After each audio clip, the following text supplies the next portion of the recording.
proud to introduce our next keynote speaker, Chris Wigley, CEO of Genomics England.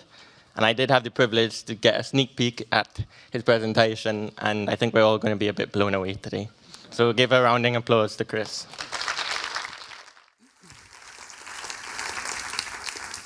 Thanks so much. So I know everyone has just been asked to remain seated. I'm going to change that. Just get everyone to stand up. Come on, hup! Come on, stand up. We're just going to sort of the middle of the afternoon. It's been clinically proven that this is when everyone falls asleep. We're just going to sort of, we're just going to stretch to the side.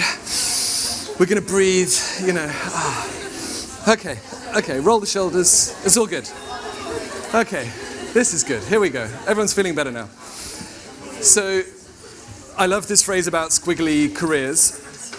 When I was studying, I studied the classic combination of medieval history and computer science. I've been about as decisive as that ever since. And coming to Genomics England from a company called Quantum Black, we used to build machine learning applications for a range of people, including life science. I've also been a diplomat for the UK and Afghanistan, Pakistan, Bosnia. I was at the BBC doing the transition from analog broadcast to digital broadcast, so a whole range of things. So at this stage in all of your careers, just think, anything is possible, and who knows what the next 50 years will bring. So I'm going to pick up on some of the themes that we touched on in the panel, and hopefully bring some of them together into one example of how some of these things are being put into practice in real life. I'm going to start with the existential question: why does Genomics England exist? We're a government company, so it's Genomics England Limited, hence GEL. We exist for this guy, right? We exist for all patients, research participants, to bring benefit to them. So we're interested in how can we take these emerging technologies, these emerging moments in science, these changes in clinical practice, and bring those into live practice. We have this vision around a world where everyone benefits from genomic healthcare. And the word everyone is highlighted there in green. We touched a bit on health disparities in the panel. I'll come back to some of that. It's a really important word. It's a really difficult thing to achieve.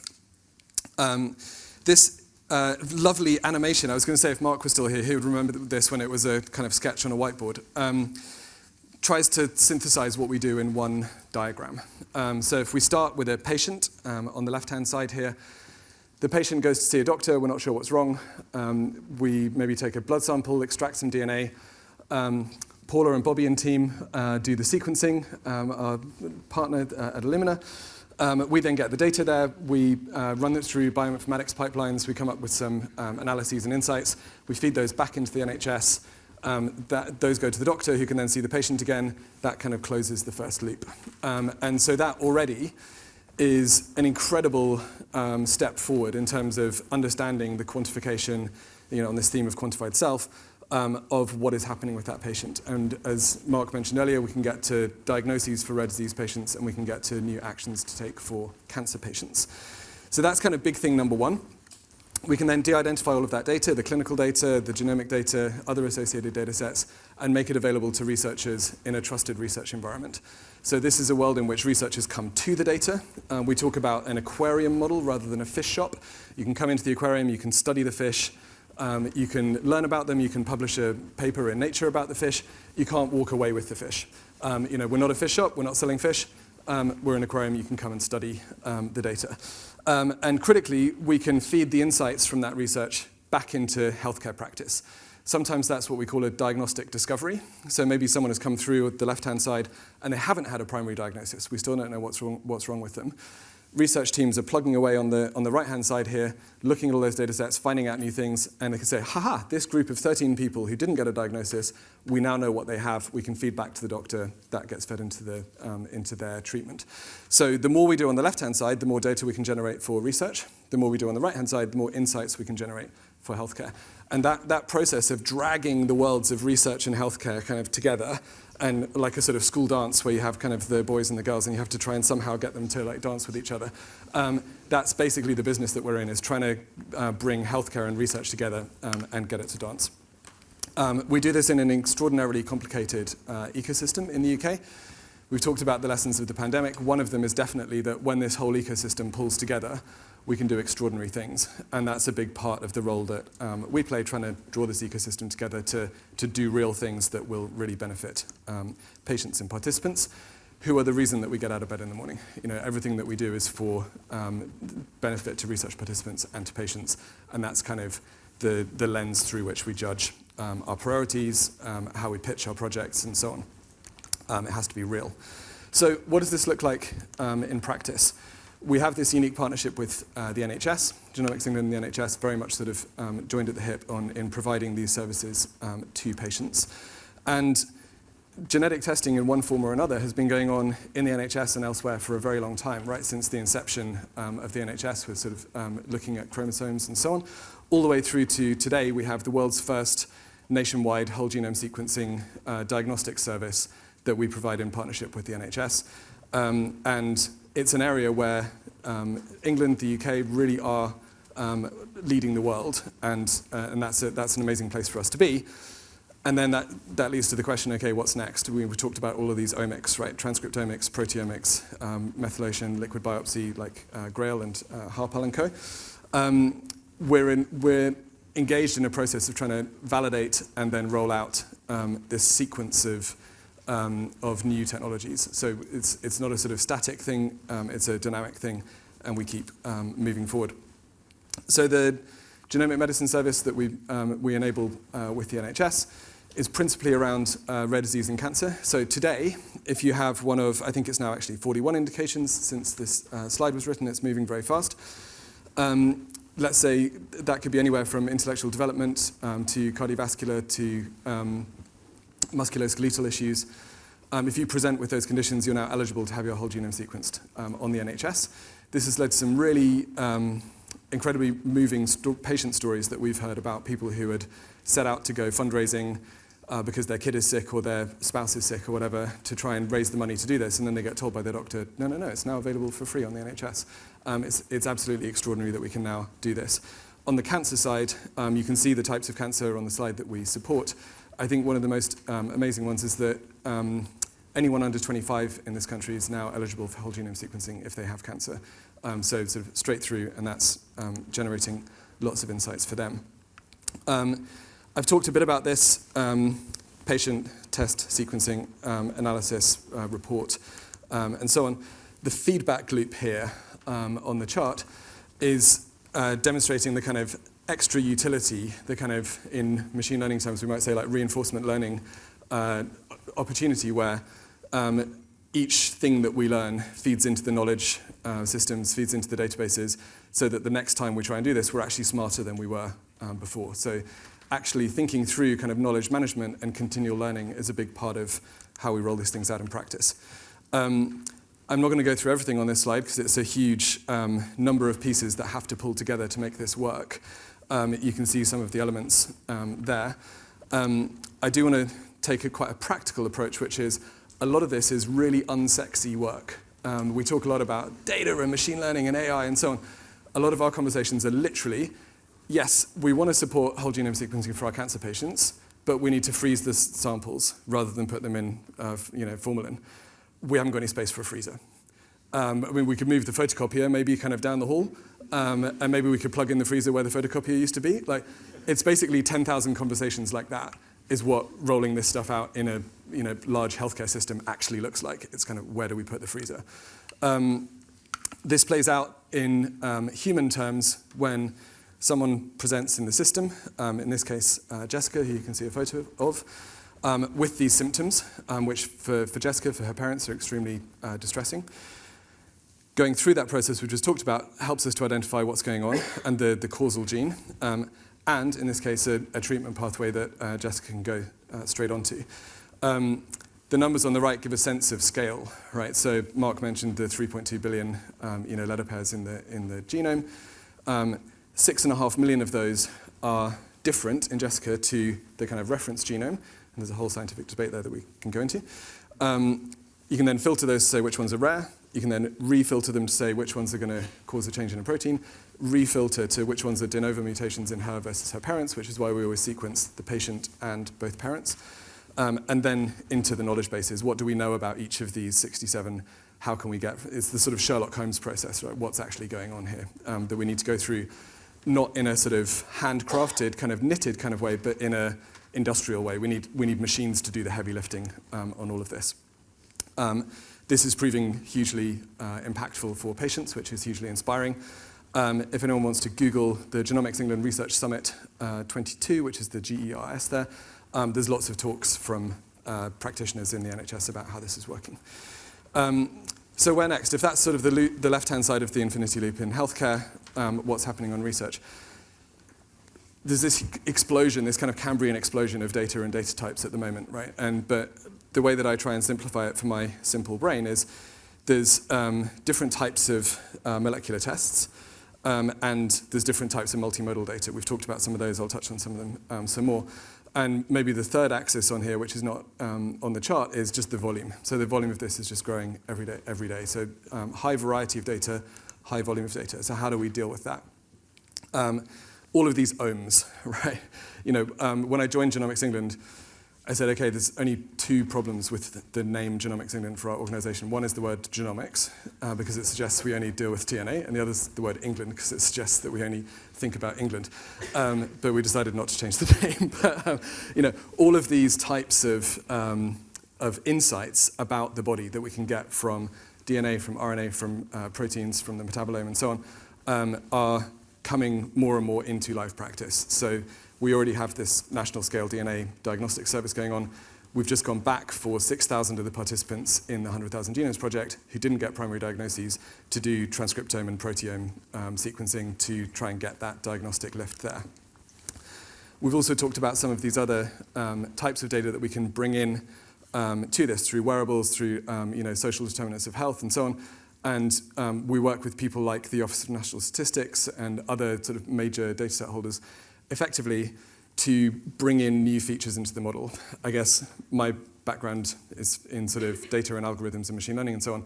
So my mental model of this is just, it's all more features for the model. So the more features we can bring in, the more we can get to some level of confidence about what's going on. And Harpal's point about individually, wearables data, other types of social data and so on, like the headache pills example, are fragile as kind of individual variables. We have a belief that if we can bring more and more of these variables together and do the maths, collectively they actually get us to a really interesting place in terms of insight about what's happening to that person. Diversity of data, I'm sure lots of people in the room will be familiar with these challenges around things like facial recognition. Had been trained on a data set of white males, therefore worked really well on white males, worked less well if you were a woman, if you're a person of color, etc. Let's just massively expand the problem there. If this is your personalized medicine, and it turns out that 90% of the genomes in research data sets are from people of European ancestry, that's a real problem. So either we have to believe that precision medicine is not going to work, or we have to believe that we have to fix this problem. So we're working really hard, and we've been specifically funded to work on this, to engage with different communities, and not, to be honest, not so much talk to them as listen to them, and understand where they're at, what we need to do in order to develop systems that are robust and trustworthy, and bring those people into the fold of personalized medicine as communities and as individuals. And again, it's a very short talk, but if you Google Genomics England diverse data, the whole program will come up. So then, what does it look like in practice to actually bring all of these data sets together? One initiative that we have going on with the National Pathology Imaging Collaborative up in Leeds is sort of live right now, scanning all of the pathology images from the cancer patients that we work with and building models to derive features from the images and derive features from the genome and derive features from the clinical data to then get to better diagnostics and prognostics. This is a sort of semi-joke slide, but the idea is that if we can prove this on the research side, that we want to be in a position in a few years' time, and not in 20 years' time, but a smaller number than that, where genomic tumor advisory boards, GTABs, or practicing clinicians have all of this data at their fingertips in a way which is easy to consume. And they may not just have to go like that, or whatever Tom Cruise does in the movie, but having these simple interfaces for practicing clinicians to actually absorb the outputs from these really complex things in the background. So science and technology keep progressing. We keep doing this at more and more scale. We're already at national scale in England. We're working with the devolved nations. We're also having a lot of conversations internationally. Patients will remain at the heart of everything that we do, and we're really excited about where we go from here. So if we lift our eyes to the horizon for a second, the origin story of Genomics England was in the 100,000 Genomes Project. We've now just launched an initiative that Mark mentioned, the Newborns Initiative, which we really see as a 100-year project. So this is a research pilot in the NHS with real mums-to-be, real parents, real midwives, offering the chance to sequence the genome of your baby when they're born. Alongside the heel prick test that tests for 9 things, we're going to be testing for about 250 things, all of which are genetically driven, affect you before you're 5, and are treatable. So that's kind of aim 1 of the program. Aim 2 of the program is if you're a baby who has a genetically driven condition, but for which there is no treatment, at the moment you're out of luck. So we want to work with researchers to get more treatments so we can continue to grow that number from 250 to 300 to 400 to 500 to all of the genetically driven conditions. Lots of exciting stuff around kind of small end therapeutic development, things like mRNA platforms, antisense oligonucleotides, and so on. And the third one is the kind of the biggest conceptually, which is what does it mean to be born and have your genome on file? What if you then present back in intensive care as a kid? How does that help with diagnosing what's going on? As a teenager, mental health, obesity, immunological conditions, how could having your genome on file help with that? As we go into middle age and we start thinking about who does get screened, actually we know that some people are at much higher risk for cancer, for cardiovascular disease than others. Actually, let's use techniques like polygenic risk scoring to understand whether there are some people who should start having annual mammograms at 30 rather than at 50, and so on. As we go into later years, how can we understand and help to do something about neurodegenerative disease? How could having this on file help you with that whole life course? Back to, we don't want to have a health service that is a disease service, we want to have a health service which is a wellness service. How can we help empower all of the communities that we serve to live their best lives, make the best decisions that they can make when they're informed? I mean, it turns out people don't necessarily always make the best decisions. We've known for quite a while that smoking is bad. Somehow there are still cigarettes in shops. So we're not pretending this is like a magic wand. But if I take an analogy, I listen to a lot of music, and every week on Spotify, the Discover Weekly playlist turns up. And it's generated by machine learning. It's based on insights about the music I've listened to. And every week I think, oh my God, where's this song been all my life? This is amazing. The deal here for citizens in this country is to say, actually, if you have that trust, if you're willing to share your data usage, not the music you're listening to, but your genome, your clinical data, we'll be there making smart predictions about what may be relevant to you for your wellness, for your health, and to mean that when you're sitting with your doctor, they're as informed as they can be, and you can jointly make the best decisions you can make about your life. And guess what? As a citizen of this country, you get a free subscription for life. So that's kind of the compelling pitch that we believe we want to see play out over the next 100 years. Thank you very much. I'm Chris Wigley from Genomics England. Follow us. My DMs are open. We're hiring. Come and work for us. And enjoy the rest of the day.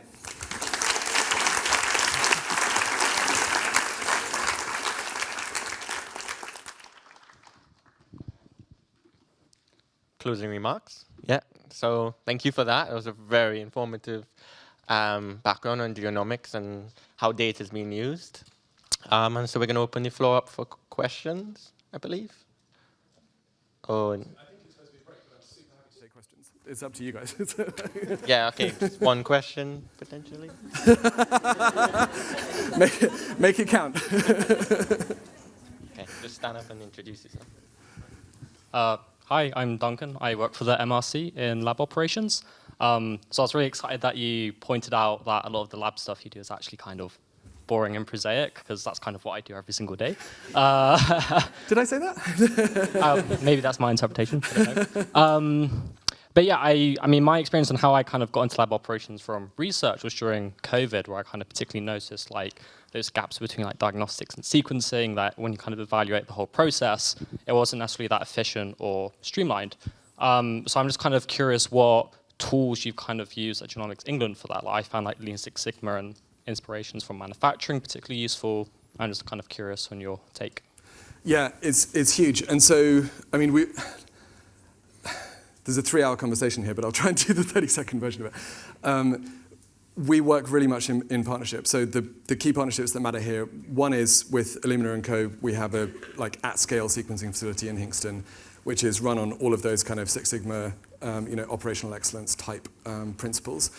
The other bits of the machinery are principally the 7 genomics laboratory hubs in different parts of the country, which are run by the regional teams in the NHS, and the ability for doctors to actually order the tests initially.